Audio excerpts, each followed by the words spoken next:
An elderly Westport man is recovering after being pulled from the water in Westport by police.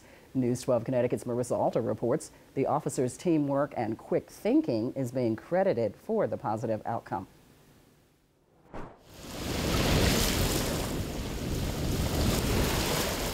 It's another quiet day on Saugatuck shores, with the wind and waves providing a serene soundtrack.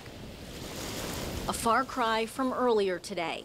6 o'clock this morning, our emergency communications center received a call about a missing elderly male in an area of town known as Saugatuck Shores. Westport police say officers responded and began to search the area, soon finding the man partially submerged in the water. I didn't know what might be going on, so I got on my bicycle and I rode around. Robert Caroon lives around here. There was a elderly man in his late 90s who had taken a walk and had somehow fallen into the canal. Given the temperature of the water, we knew we had to act very quickly.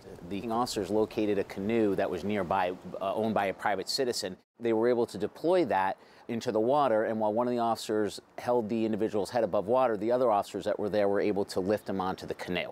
The officers brought him ashore where Westport Fire and EMS had arrived. EMS performed on-scene medical care and eventually transported him to the hospital. Westport police couldn't go into detail about the man's condition, but they tell us he was conscious and any injuries he may have sustained weren't life-threatening.